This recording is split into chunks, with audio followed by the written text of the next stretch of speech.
Another important aspect of widowhood racing is having a suitable compartment to house the widowhood hens. Ideally, this should be located away from the widowhood cocks, or where possible out of sight and earshot of them. Most pigeons keep healthiest when they have an abundance of open air around them, so having an aviary attached to the widowhood hen loft is ideal. My widowhood hens are housed in the right hand section of my stock loft, and this loft is 30 yards away from the racing loft.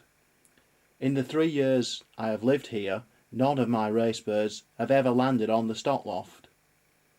As this shot was taken in August, you can observe some of the widowhood and stock hens enjoying the sunshine in the whole of my stock loft aviary.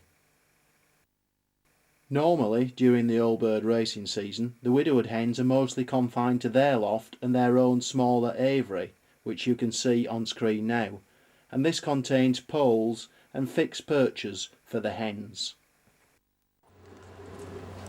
I've got a grill floor in there.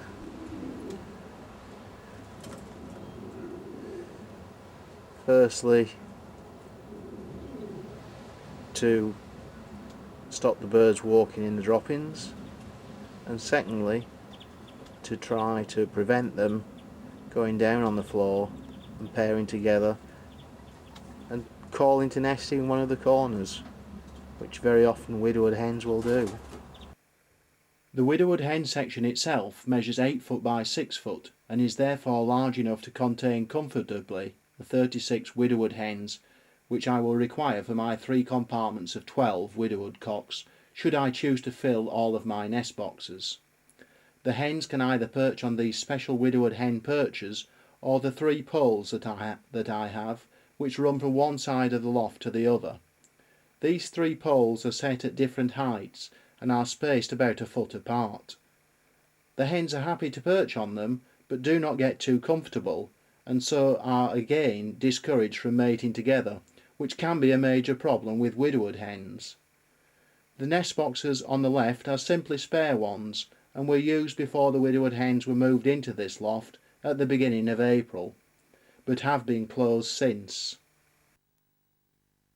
There is a good influx of ventilation in this section, with 2 louvers low down in the back, 1 in the side and 2 more small ones in the front of the loft, plus the opening into the small aviary.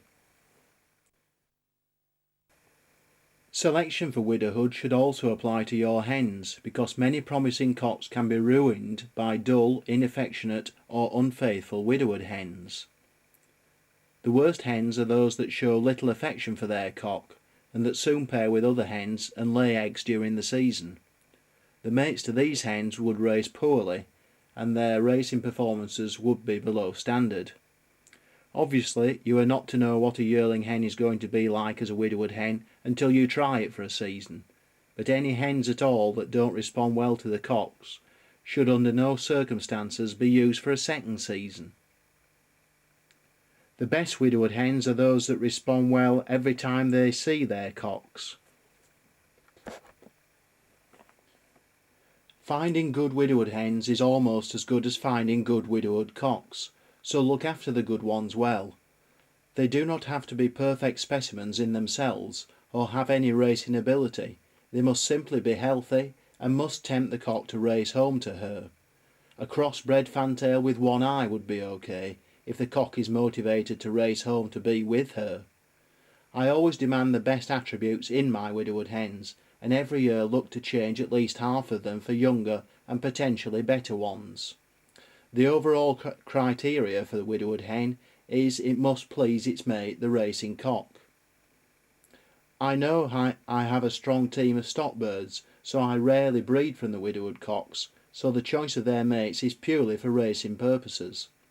If I wanted to breed from a successful widowhood cock, I could repair him to a certain hen after his final race and breed youngsters then, but probably he would be put back to his old hen for the following racing season.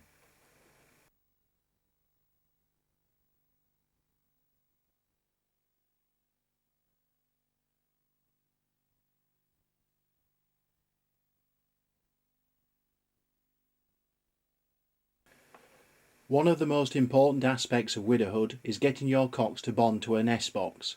In an ideal world, each cock will be satisfied with one nest box each, and a different box from all the rest of the cocks, but in practice this can be difficult to achieve, and often a large amount of patience is required. It is often difficult to eject a cock from a nest box once he has decided that box is his. First of all, you should always ensure that there are no other available perching spots in your widowhood loft except for the nest boxes. If there are, your birds will find them. Remove or block off these areas. When you are introducing your new crop of potential widowhood cocks to the loft, take out the old established cocks and with hardboard completely block off their boxes so that nothing can perch or use those boxes at all. I often do this even during the season when a cock is going to a channel race, when with a holdover it can be away from the loft for several days. Allow all your new crop into the loft at exactly the same time. Take out the more dominant cocks until the less dominant ones can hold on to their own box, then put them back.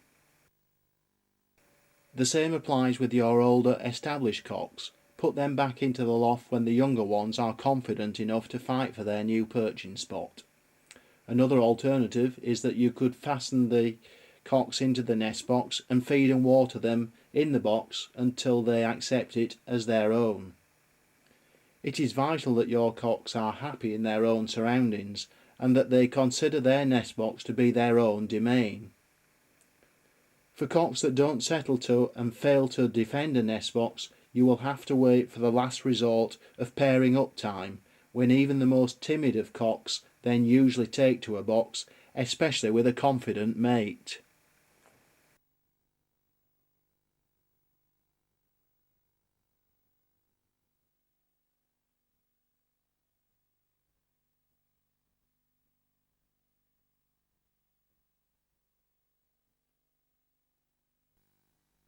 I have never been a big believer in dosing my pigeons for a string of illnesses that they may or may not have. I tend to watch the droppings of the pigeons, and these often indicate whether there is a problem, and I then act accordingly. I vaccinate all of my birds each year either at the beginning or end of December and use Columbavac vaccine. I do give most of my pigeons a 5-day treatment for canker 1 month before pairing, so for me this dosage would take place in early January. I currently use the soluble canker treatment Turbosol from the Australian Pigeon Company in the drinker for 5 days. I then follow it with at least 1 day with Gervit W multivitamins in the drinker, as per the recommendations on the bottle.